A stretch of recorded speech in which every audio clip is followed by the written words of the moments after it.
एक श्री राम बहादुर राय हैं।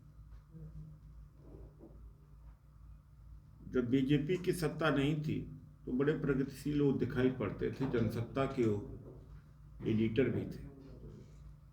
उन्होंने एक किताब लिखी, रिव्यूइंग ऑफ द कॉन्स्टिट्यूशन। उसकी कॉपी है मेरे पास, बुक छापा है। 15 अगस्त 23 को प्रधानमंत्री जी के आर्थिक सलाहकार परिषद के अध्यक्ष बिबिक देबरॉय कहते हैं और लिखते हैं कि यह संविधान नकारा है। तो प्रधानमंत्री ने बोला है, ये जो बोलते हैं करते नहीं, और कभी अगल बगल से कहवा देते हैं। तब से एक बड़ी खलबली है, खास तौर से दलितों में, पिछड़ों में और अल्पसंख्यकों में, कि यह संविधान बहुत दिनों तक रह नहीं पाएगा। आज की स्थिति है कि आगे या संविधान रहेगा या बीजेपी की सरकार रहेगी। बीजेपी की सरकार रहेगी तो संविधान नहीं रहेगा, जो इन्होंने तय कर लिया है। मैंने प्रेस विज्ञप्ति हिंदी और अंग्रेजी दोनों में बनाई है।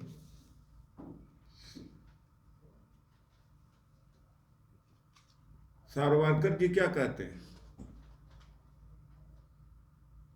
कि मुसलमान ईसाई इस देश में रह तो सकते हैं, पितृभूमि है लेकिन पुण्य भूमि नहीं।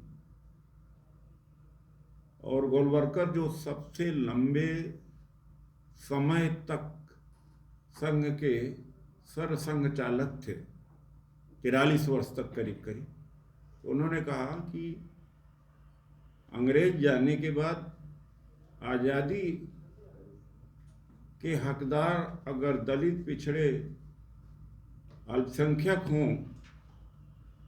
होंगे तो इससे अच्छा कि हम आजीवन गुलामी करूंगा, अंग्रेजों की गुलामी करूंगा। ये साक्ष्य के साथ है, देख ही सकते हैं, क्योंकि पुरानी चीजें उखाड़ करके लाते हैं तो लाजमी है कि हम भी कहें। वाजपेयी जी की जब सरकार थी तो संविधान बदलने की कोशिश की थी, विरोध हुआ, हार गए, आगे संविधान में परिवर्तन नहीं हो पाया। और 12 दिसंबर 1949 में इन्होंने डॉक्टर अंबेडकर का और संविधान का पुतला जलाया था। इनको आर्टिकल 25 जो रिलीजियस फ्रीडम है वहां से लेकर 29 तक बड़ी दिक्कत है। माइनॉरिटी इंस्टीट्यूशंस नहीं होनी चाहिए, इनकी स्वायत्ता नहीं होनी चाहिए। आर्टिकल 16 से भी बड़ी परेशानी है, जहां से दलितों, पिछड़ों को आरक्षण मिलता है।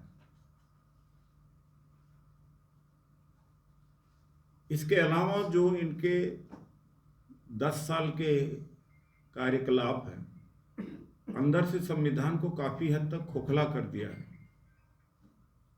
इंतजार है मई के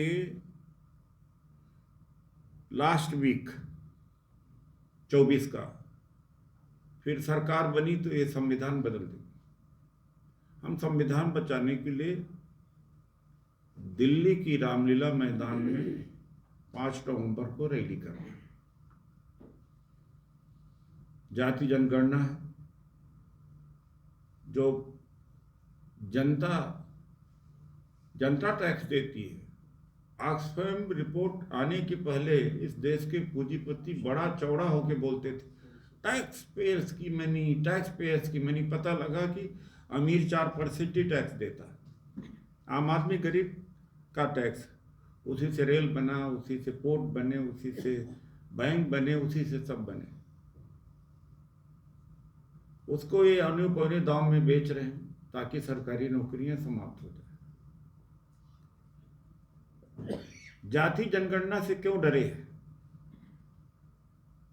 तेलंगाना में कहते हैं पिछड़े जाति का मुख्यमंत्री बनाएंगे। जब लाभ लेना होता है तो सबसे ज्यादा जाति का शोषण यही करते हैं। मोदी जी खुद सवर्ण समाज में थे, मुख्यमंत्री बनने के बाद बैकवर्ड में शामिल करा लिया। पूरे देश में जाके रोया कि मैं बैकवर्ड हूं, मुझे वोट दो, वोट दिया। लेकिन जब बैकवर्ड की तरक्की की बात आती है, जाति जनगणना